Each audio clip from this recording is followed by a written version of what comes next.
ஆண்டவராகிய இயேசு கிறிஸ்துவின் இணைய நாம் மயப்படுவதாக இந்த நாளில் உங்கள் யாவரையும் பார்ப்பதில் மிகுந்த சந்தோஷம்.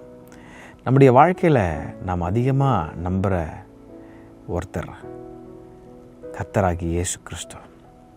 அவரை தவிர வேறு யாரை நம்பினாலும் நம்ம வெட்கப்பட்டு போயிடுவோம் என்பதில் எந்த சந்தேகமே இல்லை. உங்கள் வாழ்க்கையில் இதை பல அனுபவங்களில் நீங்கள் அனுபவிச்சிருக்கலாம். மலை போல் நம்பினம்பா, பாதியிலே கைவிட்டு போயிட்டார். என் பிள்ளையை நம்பினேன், பெற்ற இடத்த 10 மாதம் சுமந்து எடுத்து வளர்த்து ஆளாக்கி கல்யாணம் பண்ணி கொடுத்தேன், என்னை மறந்துட்டான் அப்படின்னு சொல்கிற எத்தனையோ பெற்றோர்களை இன்றைக்கி உலகத்தில் பார்க்குறோம். மறந்து போயிடுறாங்க. இன்றைக்கி மலை போல் நம்ம யாரையும் நம்ப முடியாத அளவுக்கு இன்றைக்கி உலகம் போய் கொண்டிருக்கிறது.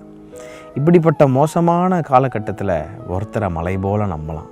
அவர் யாருன்னா, நாம் ஆராதிக்கிற ரட்சகராகிய இயேசு கிறிஸ்து மாத்திரமே.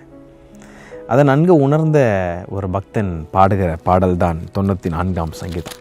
94ஆம் சங்கீதம் முழுசையாக படித்து பார்த்தீங்கன்னா நிறைய இடத்துல கேட்குற சங்கீதக்காரன், கர்த்தாவே, துன்மார்க்கர் எதுவரைக்கும் மகிழ்ந்து துன்மார்க்கர் எதுவரைக்கும் களி கூர்ந்து இருப்பார்கள், எதுவரைக்கும் அக்கிரமக்காரர் யாவரும் வாயாடி கடினமாய் பேசி பெருமை பாராட்டுவார்கள் அப்படின்லாம் பேசுகிறார். 7ஆம் வசனத்தில் கர்த்தர் பாரார், யாக்கோபின் தேவன் கவனியார் என்று சொல்லுகிறாங்களே.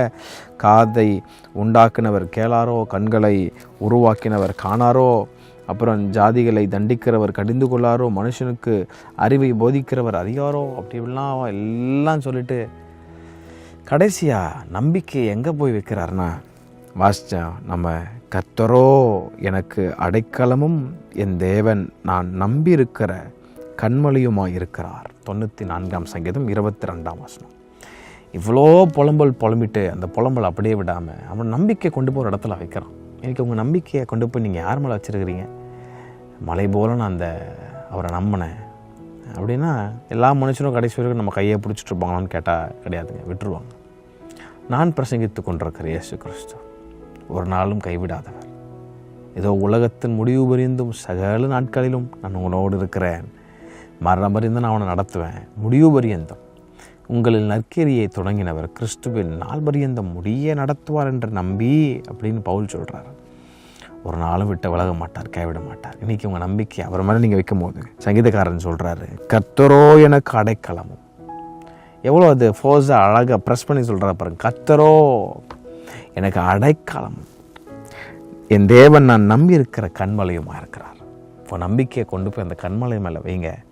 ஒரு நாளும் நீங்கள் வெட்கப்பட்டு போக மாட்டீங்க. நாள் முழுவதும் அவரை சார்ந்துருங்க, அவரை நம்பிடுங்க. வேறு எங்கேயும் கொண்டு போய் உங்களுடைய நம்பிக்கை விசுவாசத்தை வைக்காதீங்க. வெட்கப்பட்டு தான் போவோம் சில நேரத்தில். ஆனால் அசைக்கப்படாத கண்மலமாகிய இயேசு கிறிஸ்துவின் மேல், அந்த கல்லின் மேல் உங்கள் நம்பிக்கை அந்த வீட்டின் மேல் கட்டப்படுமானால், பைபிள் சொல்லுது, புயலே வந்தாலும் அது ஒரு நாளும் அசையாது. நீங்கள் உறுதியாக இருப்பீங்க. உங்களை யாரும் அசைக்க முடியாது. காரணம், நீங்கள் கர்த்தர் மேலே உங்கள் நம்பிக்கை கட்டப்பட்டிருக்குது. கர்த்தர் தாமே உங்களை யாவரையும் ஆசீர்வதிப்பாராக. ஆமென்.